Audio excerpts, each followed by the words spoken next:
Okay, well, good evening everybody, and thank you very much for taking your time out of this busy evening to join us for this webinar.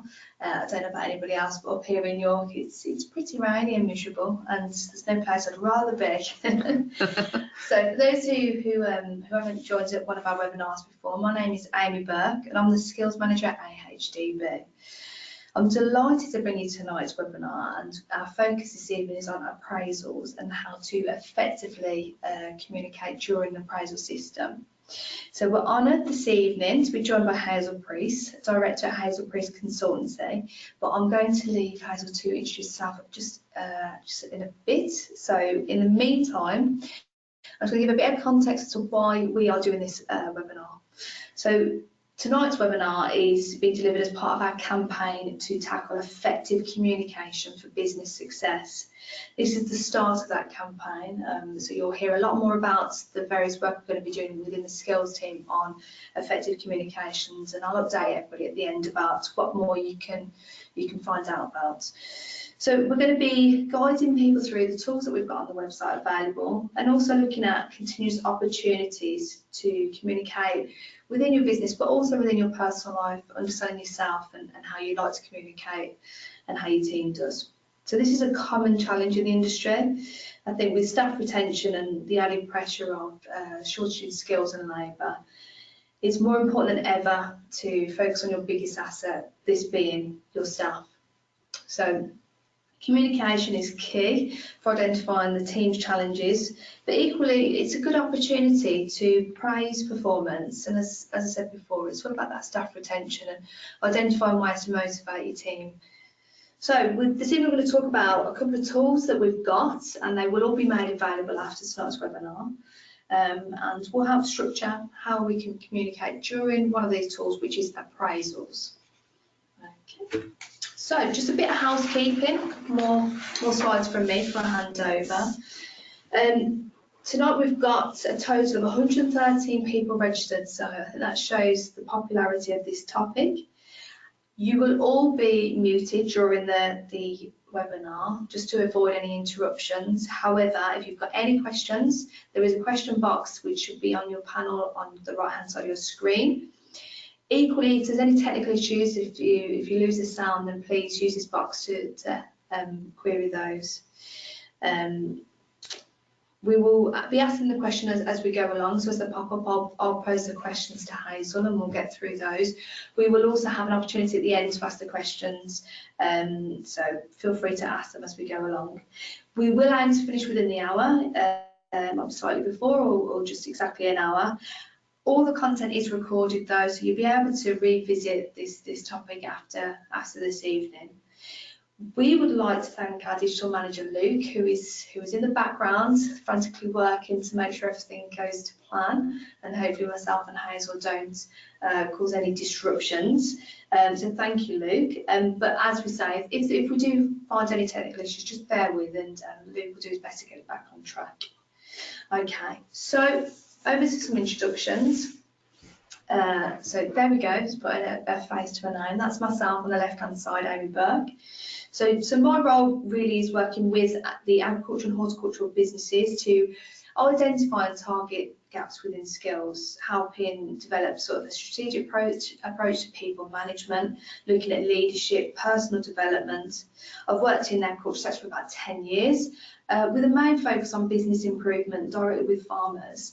I'm also ISO 9001 legal to qualified, which has taken me around the world doing sustainability audits and really looking at the people pillar in a lot of large integrated businesses and smallholders. So I've got a lot of experience working with farmers and a lot of experience with their challenges on people and how to communicate effectively. But we have an expert in the room, and so I'm going to hand over to Hazel for you to introduce yourself. Good evening, everyone. Yes, I'm Hazel Priest, and I run my own business as an independent HR, employment law and health and safety advisor. I've got a diverse client base, having had 20 years experience in providing support and advice to mainly agricultural businesses, rural businesses, food businesses, ranging typically from 3 to 300 employees. Over the years, I've obtained my chartered membership of the CIPD, the Chartered Institute of Personal Development, and the same with IOSH, the Institute of Occupational Safety and Health. Okay, thank you. Good. Very good. Right. Well, I think that's enough from me for sure. So let's get into the nitty gritty then. Everyone's here to listen to us talk about appraisals. So let's get stuck in. So as I've mentioned appraisals quite a few times now. Could you just give us a definition or explanation of what an appraisal actually means?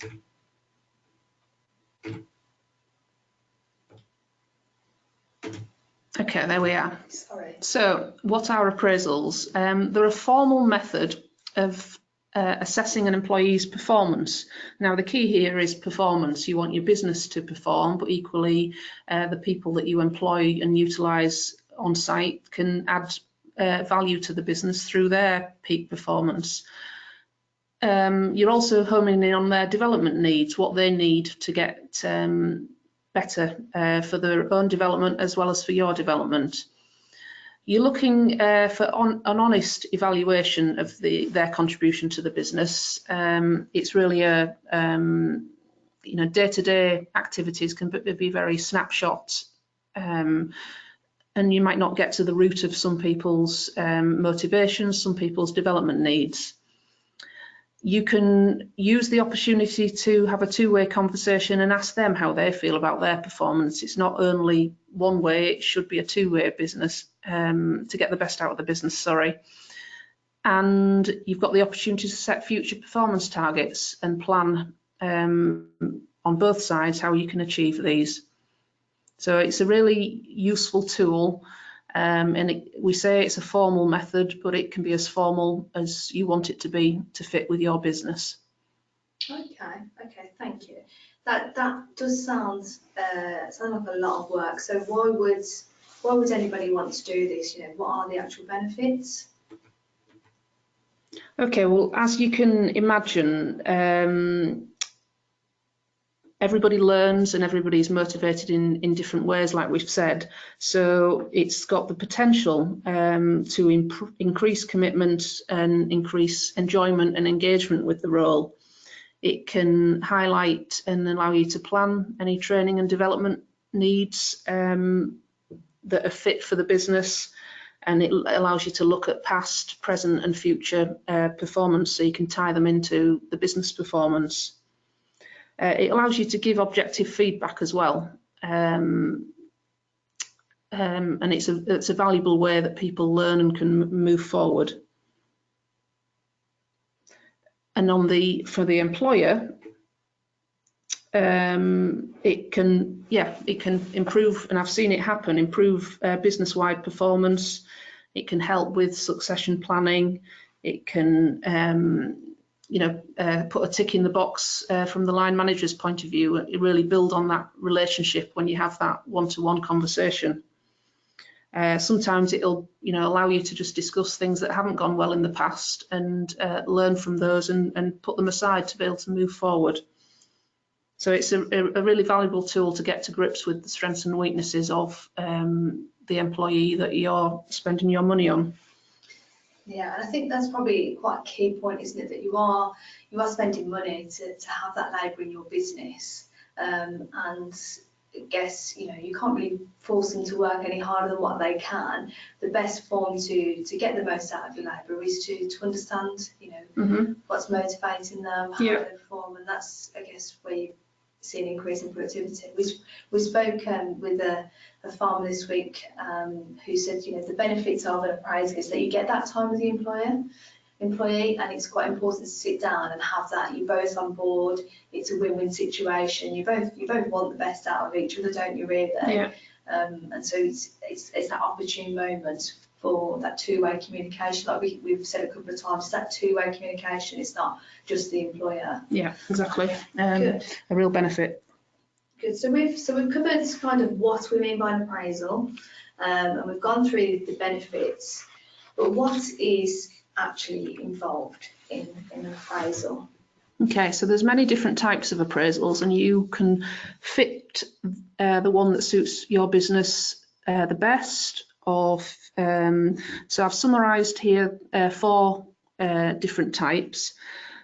For new starters, the first box, you would tend to have a performance review, which should come at the end of their trial or probationary period.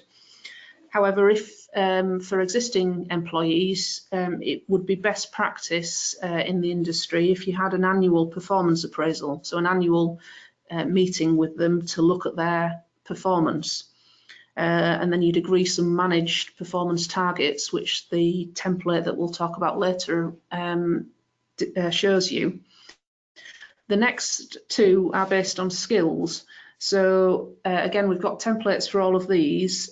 But the last one, for example, is a skills profile or a 360-degree appraisal. And that's whereby you're brave enough to allow your team to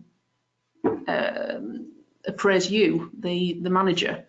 And I know some businesses use that as a very useful tool to allow people to feel comfortable with the line management style.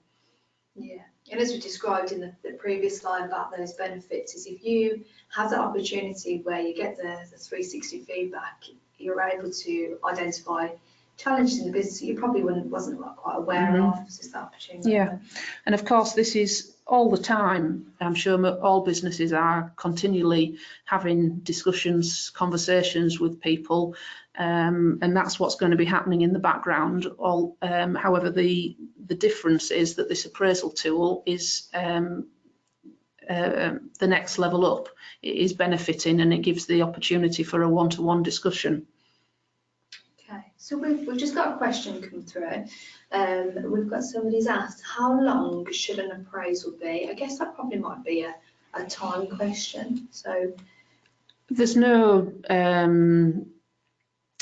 real science, real answer behind that. As a rough guide, you'd maybe be looking at 30 minutes.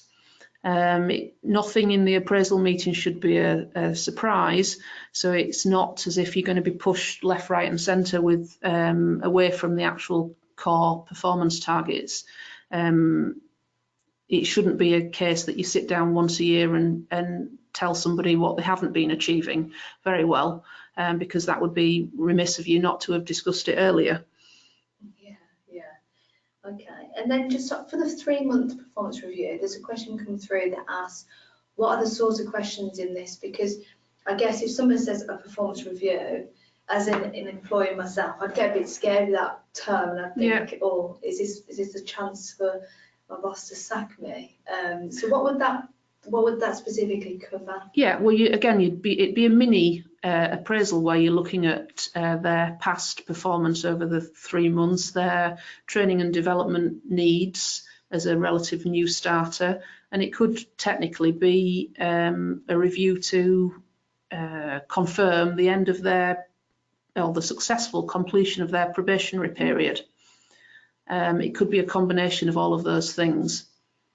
And I suppose it's quite a good point to make that in that situation, it's a good opportunity for equally the employee to turn around and say, you know, do they want to continue that employment? Exactly. Are they happy? Are they being And you always you should document that process in the employment contract, of course, so everyone's aware of that'll happen from the outset. So making it clear before that this is the process. The process, yeah. Okay. And then just, sorry, one more question that's just come through, we're going to answer it.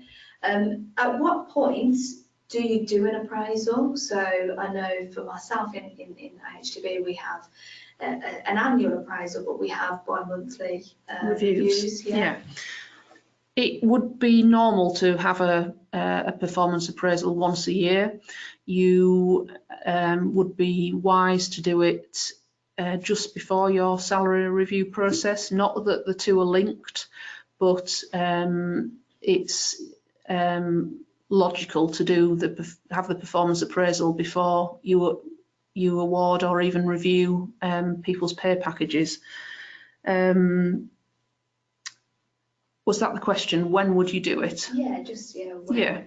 Okay, right. So we've spoken about what an appraisal is. We've discussed the benefits, and we've made it quite aware that there are different types. It's not a one size fits all, it's got to suit your business. Should we have a look now at what you would typically find in an appraisal document?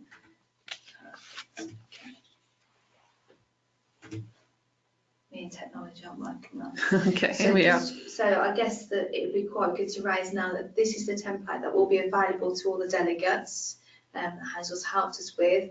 So you'll be able to, I think Luke's going to send an email around afterwards, later on this week, with the link to these templates. But could you give us a description of what this all means for somebody who's seen an appraisal form for the first time? Yeah, this is a simple but effective appraisal system that's split into past, present and future performance. So it allows the employee and the employer to look at those areas objectively and come up with solutions to improve or to develop the individual. So it's not it can be very targeted, and you can set then a review period for the following 12 months. If there's something quite project based or quite substantial, you may want to break that down, and you have the opportunity then to agree with the individual that they will meet this target by 3 or 6 months time in the future.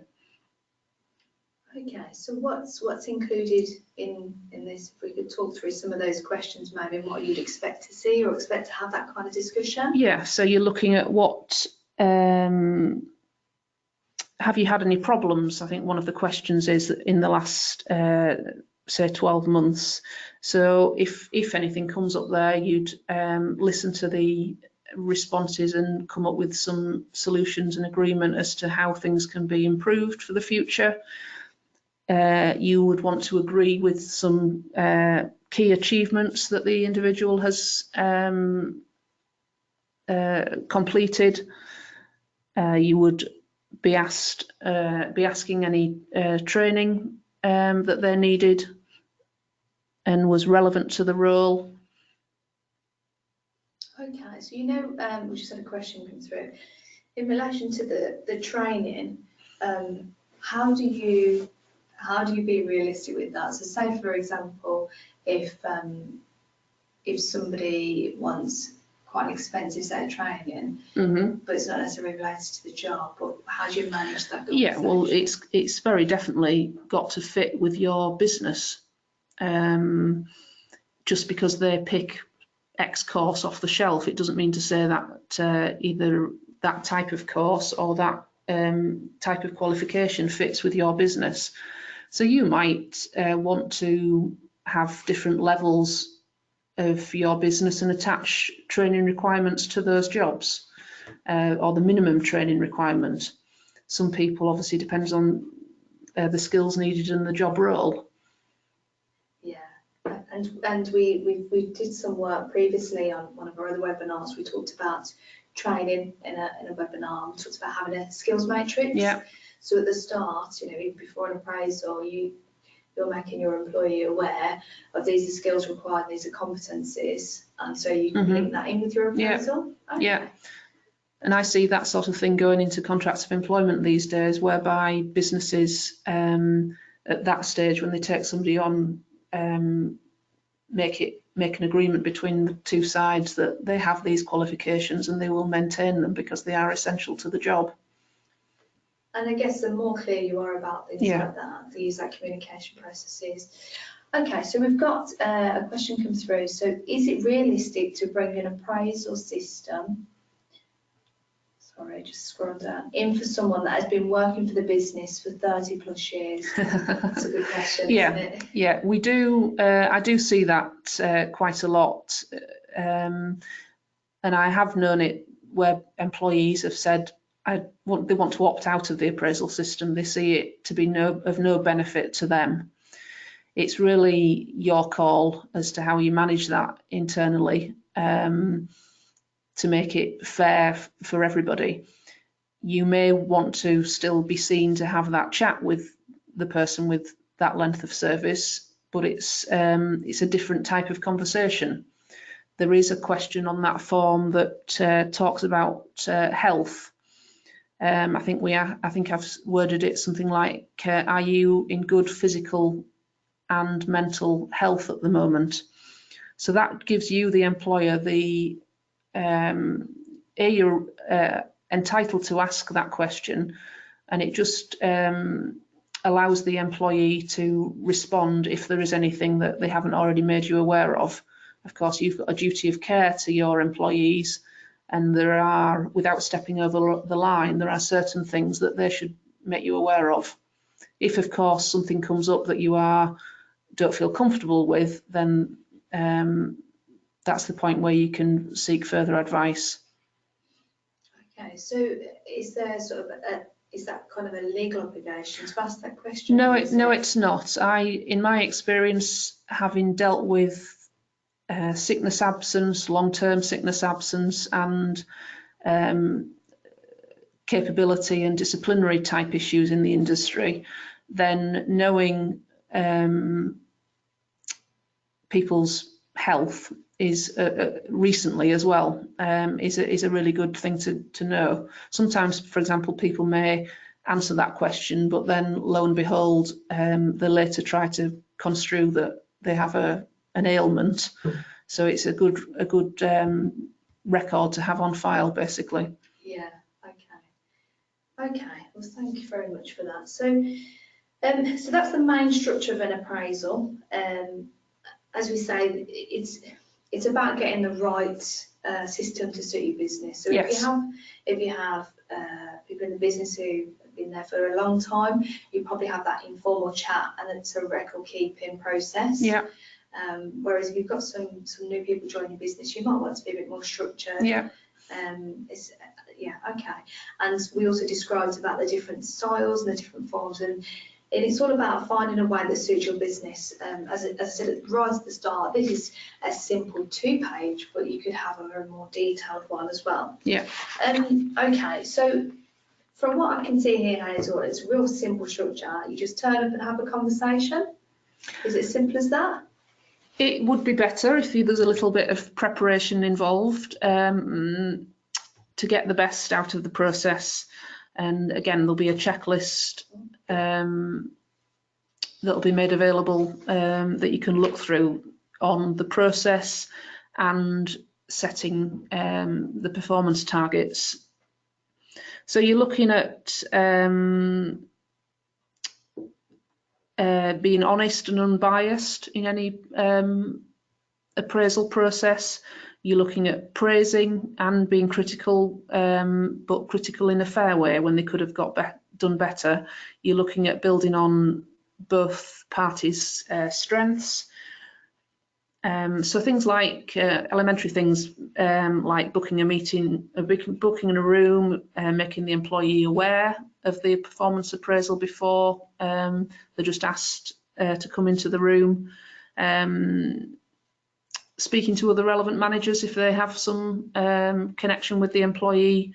If you've done this process before, you'd always look back at the previous appraisal documentation, just so it's all connected and linked together. Okay. So the question just come through. So at what point do you physically do the appraisal? So is it just a once period, or is it when do you physically do it? Yeah, well, for example, if you are if your pay changes, say in April, you may want to do your appraisal in February. You might just want to set aside 1 month of the year where everyone knows it's that time for those conversations, and then any issues that come out of it. It depends on your seasonality and your business, of course. You need the time to be able to have these conversations and to put any impacts of them into place, whether it's training or skills, whatever it may be. Yeah, businesses I've worked in before have done them in the quieter months, February time, leading into then potentially reviewing job descriptions and the salary review process later in the year. Okay. But I guess it's clear that it's not just about salary, though, is it? The whole that discussion. Yeah, you're looking to improve performance of that employee, directly connected to the business, whether they have a good or bad appraisal. It doesn't mean to say that they have what level of peer review they get. However, it's another tool to help that process. The two aren't linked in any way formally, but it's another tool that's connected with it. Yeah. And as I've been picking up and observing what you're saying, is actually it's not just a document that you pull out the filing cabinet once a year, you dust off and you say, right, what are we going to do next year, and not pick it up again. It's a continuous document, well, a continuous conversation that's had throughout the year, especially if somebody asks for training or progression opportunities. Then come back next year and they're asking for the same thing. That's when you're going to start losing employees, aren't you? Exactly. You've got to be true to everything that's said during the process, and to be fair, and set realistic objectives and realistic expectations. And if you suggest that they need this training course to fit the job, then that training course needs to have happened within a reasonable timescale. Yeah, so it does allow you, once you get into the process, to have a series of action points that come out the other end. So it is a continuous improvement tool. Okay. And I guess this checklist that we've got, this tool that's going to be made available, is this something that you would give to the employee as well, or is it something you keep to yourself and the employee just kind of turns up? Or? Yes. That's basically for the employer to ensure everything's in place. You'd need to, if it's the first time you're introducing the appraisals, you'd need to introduce it in a nice way, a fair way, an understandable way to all of your employees as well. Okay. So linked with the question that was asked about, someone's been in the business for 30 years, or so in many cases in farming, is actually, as a supervisor or line manager, you might be doing an appraisal for someone who's a senior to you, who's been in the business for a lot longer. Have you ever come across any sort of disputes or almost resentment towards the appraisal system, or just I guess employees who don't agree with your comments, maybe? Yeah, don't agree with your comments. And like I already said about people have chosen to opt out of the appraisal system, your response to that is your call, basically, subject to the issues that you may want to discuss. So yeah, there are sometimes difficult conversations that may come up during the one-to-one appraisals conversation. So it's key, as it's shown here, to listen. That's going to at least let people get the issue off their chest. But at the same time, you are then looking at what the actual issue is. Is it about their personality or about their capability? In other words, is it a will issue or a skill issue? But you can imagine going into a meeting room and the whole body language is wrong. That's going to put you off from talking open and honestly. So you've got to manage your body language and manage your reactions. Even if you listen and say nothing, at least you've heard what they've said and you've got time then to reflect at a later stage. You don't never be forced to take action there and then, or even to respond to what they've got to say. Like I say, you can just say, well, I'm going to consider what's been said and come back to them. But there's a whole different scenario if that difficult conversation leads into something that clearly isn't about performance appraisal, and that's where you'd need to take a different approach, subject to what exactly is said. Okay.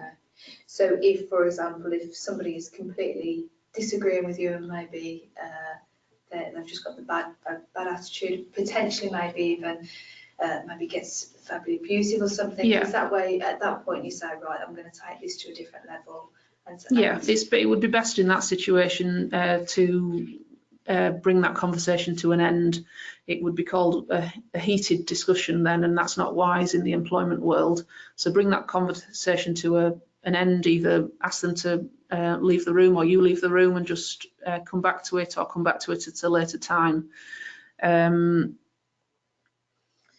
Yeah, so tread carefully. Okay, so we've got a question come through. Any tips on having conversations about poor performance? We have an employee who is very hardworking and thorough, but with some performance problems, and we don't want to dishearten them. Okay. That's quite a balance. Yeah. So first of all, well, shall we move on to managing good performance? The next slide. So I'm sure you're doing all these things anyway. You're giving praise where praise is due. However, you do also have the opportunity, once you've looked at the achievements, to give constructive criticism. Now, we're all human. We can all take offence sometimes at criticism, but very much if it's constructive and if it's linked to a specific situation or operation in the business, then that's going to be really helpful for the employee to understand that. So you're looking in that scenario to give no more than 2 or 3 constructive examples and constructive feedback, rather than bombard them with lots and lots of negative points that will dispel the positive side of things. It may be you do that at the appraisal, and then you informally home in on that at a later time when they're actually doing the job, for example. Yeah. And I think it's so quite recently we did a series of supervisor workshops, and it was all about identifying your team and understanding their motivators. Yeah. So it get to know your team and understand how they like to be, sort of how they like to receive praise or not so, or areas of improvement. Yeah. You have some members of your team who actually, if you mentioned that they've done a great job in front of all their colleagues, they'd be really embarrassed and wouldn't find that great. Whereas some people love to be sang about from the rooftops. Yeah. And so it's understanding your team and the different dynamics, isn't it? It is, and it's also about just saying thank you from time to time, just acknowledging the simple words, but acknowledge that you are pleased with their performance and their whole attitude to the job. Yeah, exactly. That is key. So we're talking about how do you praise people or potentially need to record that they're not doing as good a job. And we did have in the appraisal sheet, I think there is a template for this, is that right? Yeah, on page 2 of the form, we've got another tool that sets a benchmark standard, about grading performance. So there's 6 levels there, and I feel it puts performance categories into a real user-friendly wording. Sometimes those words are difficult to actually pinpoint. For example, if you've got 3 or 4 people doing the same job, it would highlight the differences quite clearly in their performance. You could then set targets with that. So if somebody scored level 4 and they want to move up to the next level in the business, you could set that they need a minimum of level 2 to be able to even consider themselves putting themselves forward for that job. Okay. So this is it's a benchmark. It's a quick tool. You could even use it whereby you ask the employee what they think, and then you could score them from your point of view as well, and see if there's any disparity between the two. Yeah, and that would be a system that I'm used to myself. Okay. We've used in previous job roles is that understanding. but where your perception is. Yeah. And that in itself could be a quite difficult conversation if people consciously think that they're at this level. And I guess it's having that evidence base. Exactly, totally, yeah. So do you have any examples of maybe where you've used this or tailored this to suit an employer or employer? Yeah, so where I used to work at JSR, we graded performance, and we were given an expectation of what each job role, what level of performance that was required to be. So from the outset, there was that expectation that you would be at level 2, for example. You can work, and lots of businesses work it in different ways. Some will work it at once a year at appraisal time. That's as much as it is. You can, but from an employee's point of view, some people will really benefit from that and really see the opportunity to progress, which is a really good way to motivate them. Okay, so we've just got a question come through, which I think is quite a great question.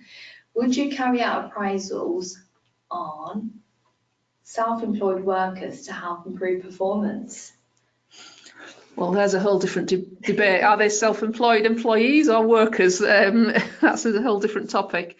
I suggest if you could do, but you need to head it up as a contractor's review rather than an appraisal, because from the revenues point of view, that if you do the standard appraisal with them, then they're going to, you know, start asking even more questions. So it's a contractor review, but yes, you could use the same grading performance, for example, to have an open and honest discussion with them about, and again, any criticism has to be constructive and link it to specific examples so you can justify everything you're saying. So you wouldn't expect that any grading here should be a surprise based on the questions and the conversation that you have on page 1 of the form. So I guess the template here that we've offered out could be a framework to have conversations about performance evaluation no matter the scenario. But what you're saying is actually if the person's self-employed and you call it an appraisal, it's a different style of conversation. Because a self-employed person should be they should suffer the risk. They should be able to legally start and finish work and do the work to their standard, rather than be expected to follow XYZ of the business like an employee does. And I have come across agricultural businesses that have come a cropper with when the revenues investigated, and then they've gone back 3 years and claimed the employer's NI because they should have been employees rather than self-employed. Oh, right. So there can be some technical issues. Yes. So as you said, that might be another webinar for the future. What about just in line with that? What about family? So if you didn't recruit any outside labour, paid labour, whatever the terminology people use differently, would you, and you only had family labour, would you go through something like this? It's there for you to do that. Again, in that situation, you need to separate the personal from the professional and leave out all the emotion side of things, which I come across lots of family farming businesses, and emotion does hit home quite a lot. But so it's important to keep that separate. But yes, you might want to do the 360 process in a family arrangement if you have different responsibilities. There are parts of this that you can use for all different types of scenarios, subject to how your business is managed. Yeah, and so last week I was speaking with another farmer just in this region about his appraisal system, and he in fact does a 360 review with him and his son. Yeah. Which could. You can laugh about it, you can have a joke, but you learn. But the farmer said that is the most beneficial conversation. But as you said earlier, the most important thing is it is a separate time that you allocate, and you don't have any distractions. It's not something you do around the breakfast table or dinner table. Yeah. It's based on work performance and getting the most out of it. And he said actually, that's their time to have that conversation. It then doesn't impact their personal life, and they can go down the pub on a Friday night and have a beer. It's all exactly. It's really useful to separate that out, because in my experience, table in a family farm, you never get to finish one conversation before the next one crops up. So take that time, and it'll pay dividend, hopefully. So I'd imagine then, with all of your experience, you've probably come across a few things that could have gone better. Could you summarise some of these sort of common mistakes? Yeah. So firstly, the person that is running the appraisal needs to be comfortable with what to say, how to say it, and assessing individuals' performance.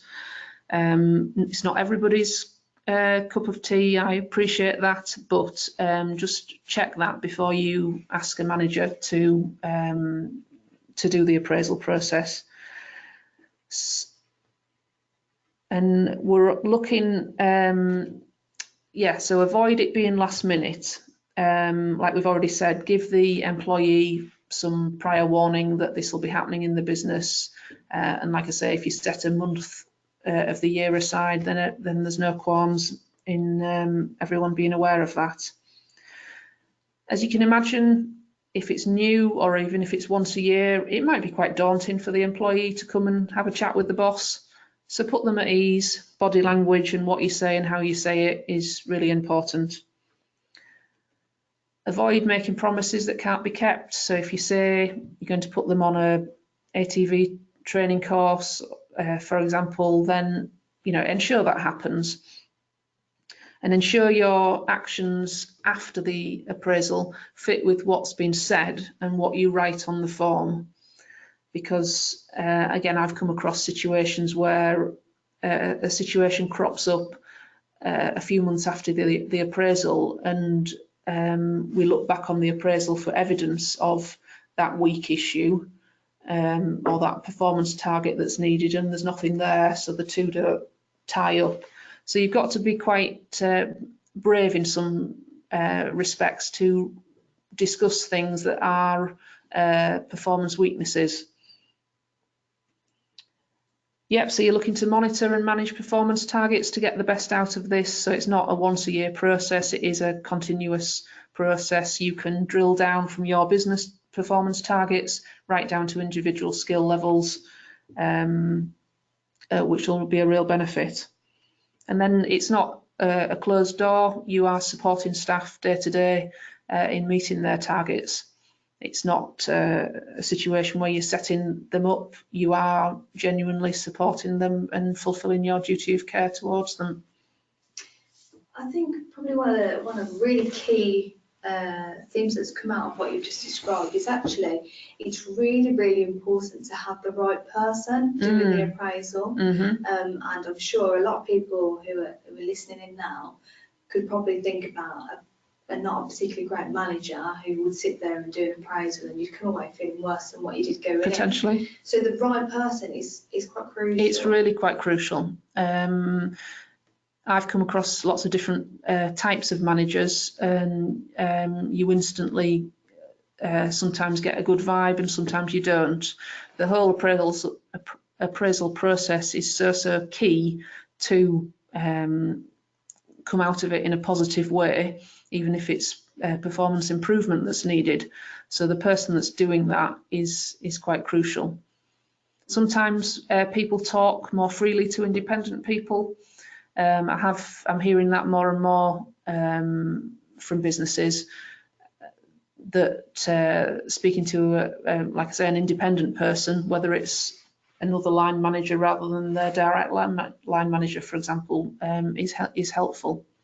Okay, so you don't necessarily, so if you feel that you're not the right person, it doesn't necessarily need to be that direct line manager. It could be other people who probably have the skills to do the Yes, appraisal itself. you'd need to put that bit of extra time into managing that to make the manager aware of the individual, and maybe they wouldn't be able to respond as well as the line manager, but there is that, if everyone goes into that conversation aware, then I don't see why not. Okay. We've just had a question come through. Are there any legalities about keeping the appraisal forms such as GDPR or from an audit-wise perspective? Yeah, well, legalities, yes, GDPR related, so it's potentially personal data. So what's said at the appraisal meeting should be within reason, kept within the appraisal meeting. It shouldn't be bandied about up and down the chain of command. For example, I would say that this should sit on somebody's personnel file. That will be a confidential file. Yeah, for 2 years probably. Okay. All right, perfect. So we've covered quite a lot of information in the past 45 minutes. I wonder if possible, Hazel, could you just summarise kind of what we've discussed this evening? Yeah, so we're saying appraisals are a useful tool to help you manage performance and set plans that everyone's aware of for progression in the business. And for example, even if there's no progression, it still gives people the opportunity to home in on the targets that are relevant to the business. So it looks at past, present and future performance and targets. As we've said, there should be no surprises, as it's a continuous working process. So if you, in 3 months' time, check with the employee how they're getting on with said target, that shouldn't be a surprise to them. But it's important to ensure that happens, because again, if you say that that's going to happen and then it doesn't, it's weakened the whole process. Very much it's a two-way conversation, so it's up and down, both from the employee and the employer. So you've got to make the employee feel comfortable that they can talk to you and get issues off their chest. Actions should be followed up. Yeah, like we've said, if you suggest training is going to be needed for the role, then ensure that happens.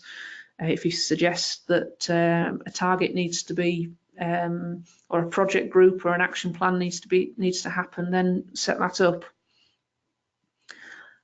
Ideally, the performance appraisal meeting should have no distractions, so set some time aside.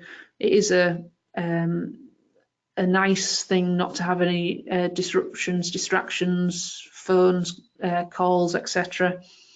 So be true to the employee and give them that pocket of your time. And generally, what you're saying to them is, we're looking after you, and in return, they will look after your business even more than they are doing now. Exactly. Okay, so we've just got a question come through. So, are there any legalities for providing a translator if employees don't speak English? Also, can we legally add a requirement for employee to develop a reasonable use of English language for future appraisals? Yes, I work with a business that has lots of Eastern Europeans, and it is a requirement in their contracts that they do have a reasonable level of speaking and understanding English, and that is their responsibility to get that outside of work. There are lots of things you can do. You can, through apprenticeships now, they can provide English and maths qualifications for free on the back of the apprenticeships, I believe. It wouldn't just be for appraisals that you would want them to speak and understand good English. So you need to broaden that requirement. If you use agency staff now, most of them, but I would always check that they are using some sort of language check when they take people on their books. I've seen different assessment ways that they're using. There's no legality regarding English and performance appraisals. You may need to summarise the targets in a different way, choose your English, choose your wording in a different way for people that have a weaker level of English than others. So something that I've noticed we've been working with some of the larger horticultural businesses is there will be particular workers who actually have really great English, and they will mentor or buddy with some of these. But I guess the main point is there a legal requirement to have a translator, or are you allowed to legally say you require English? I guess from a health and safety point of view, you need... It's a bigger issue than a performance appraisal. They need a reasonable level of English to do the job, whatever it may be in food, farming businesses.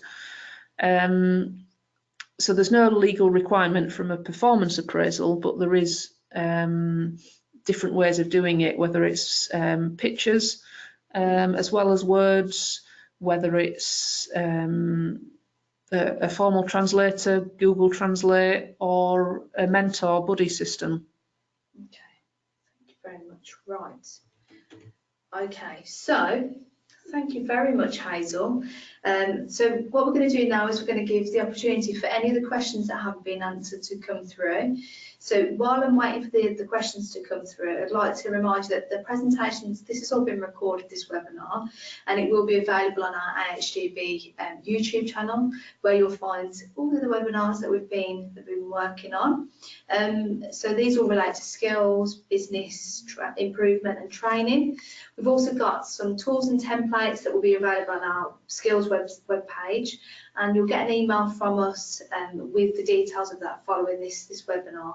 So, right, okay, so we've got a couple of questions come through. Okay. So the first question, Hazel, have you come across any electronic ways of capturing data for appraisals? Yes, you could simply circulate the form and ask the employee to complete it within a time scale, and then you add your sections and reply that way. There would be other ways of streamlining that if you are talking about a larger number of employees, but it's always useful to have that personal discussion, that one-to-one, face-to-face discussion wherever you can. Okay, and what about sort of software packages? Have you come across any software packages that people might use? Not for appraisals, not as yet, no. Okay, thank you. Right, so the next question. What is the next step after an employee has a poor appraisal? You need to ensure you've set some performance targets and agreed some performance targets before they leave the room. So you ideally you give them the solutions and the tools to take it forward, so they don't leave the room feeling bad and poorly done by, sort of thing. So in that situation, you'd be looking at a lower grading score, and you'd be looking then at reviewing it in 6 or 3 months' time, subject to where they score. So it should all be, if you go through that process, it should all be transparent, but you need to be very specific with the improvement that you're expecting them to achieve. And I guess equally you need to be quite specific about the evidence that they are poor performing. Yes, yeah. So, you know, sometimes people, it's difficult to remember everything that goes on. So lots of managers are starting to write notes in their diaries or on their phones, whichever way fits about, and then they can revert back to those scenarios. Okay, right, So any tips on implementing 360 reviews and the questions to cover? Yes, you can go into that as much or as little as you want to. We can probably put as the skills profile we've talked about goes so far into it, but we can probably give you some specific questions that would be true for a 360 appraisal as well. So we'll add that to our tools and templates list. Yeah. Fantastic. Okay. Next question. Would you recommend using the on-farm advisor to carry out appraisals, as they're better placed to be unbiased and generally better with this sort of situation?